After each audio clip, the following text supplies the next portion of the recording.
Selalu tersaji korban dari pernikahan yang dihuni oleh keburukan. Entah karena kedua orang yang mengaku saling mencinta terbiasa memelihara keburukan, ataupun jika hanya salah satu dari pasangan yang memelihara keburukan. Lelaki yang berbuat buruk pada istrinya yang baik akan menumbuhkan derita mendalam bagi istrinya. Sepanjang ia tak tinggalkan keburukan, sepanjang itu derita berlanjut. Bukan lelaki yang tak mencinta yang membuat perempuan menderita, karena cinta suami semata tak akan pernah cukup membuat perempuan bahagia seutuhnya. Camkan ini, para lelaki. Cinta lelaki mungkin cukup untuk merawat kesetiaan di hati jelita, tapi ia tak akan pernah cukup untuk menyajikan wadah bahagia. Lalu apalah arti saling mencinta jika tak saling bahagia? Cinta lelaki mungkin mampu menghadiahi dunia untuk jelita, tapi belum tentu mampu menyisakan surga pada hidup wanita. Lalu apalah arti bersama di dunia jika akan terpisah di akhirat? Tiap jiwa mungkin bukanlah tumpukan kebaikan tanpa celah. Selalu saja ada ruang buruk yang mungkin merasuk di tiap jiwa. Karenanya, berlindung di atas tiap potensi keburukan adalah ikhtiar maksimal yang harus dilakukan.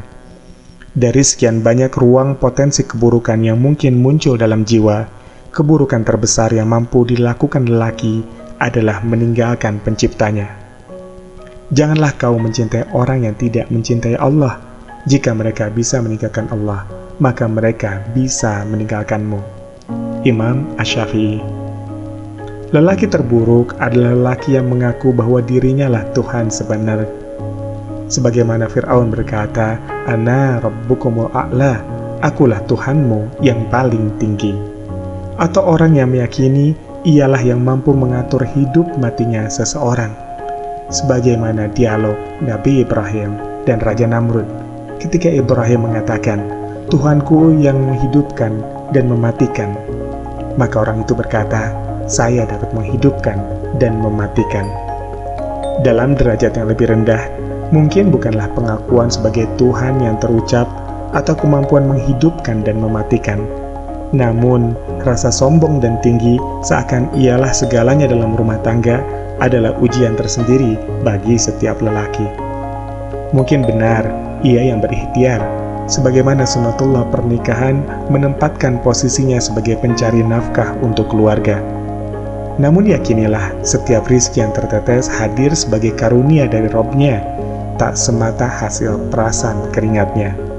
Ikhtiar penting, namun menuhankan ikhtiar adalah kesalahan. Kewajiban lelaki menjadi qawwam tak berarti meletakkan suami untuk bertindak sepenuhnya berkuasa atas keluarganya. Sebesar apapun hak yang didapat lelaki sebagai kepala rumah tangga, tak pernah bisa menjadikan ia merasa yang paling tinggi dan yang paling besar. Maka bagi setiap lelaki, jangan pernah persulit urusan pasanganmu, apalagi dalam taatnya padamu. Kemudian jika mereka menaatimu, maka janganlah kamu mencari-cari jalan untuk menyusahkannya. Sesungguhnya Allah Maha Tinggi, lagi Maha Besar. Karenanya setiap lelaki haruslah kembali pada Tuhannya. Mendekatlah lebih dalam sholat dan harap mesra pada Allah.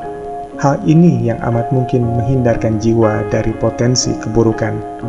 Percayalah, derita terbesar bagi perempuan baik adalah saat ia temukan lelaki yang mencintainya tidak mencintai Tuhannya. Apalah arti hunian, harta, kehormatan yang ditawarkan jika ia tak mau bersujud pada Rabb-Nya. Jikapun lelaki semacam ini mencintai perempuan, keburukan yang ada pada dirinya akan menuntunnya berbuat buruk atas nama cinta. Jika suatu masa cinta bertukar jadi benci, maka kebenciannya adalah derita angkara murka bagi perempuan. Keji dan menyakitkan, seakan tak pernah ada sisa jejak cinta untuk kita pada hatinya. Ini harga mahal kesalehan para Arjuna.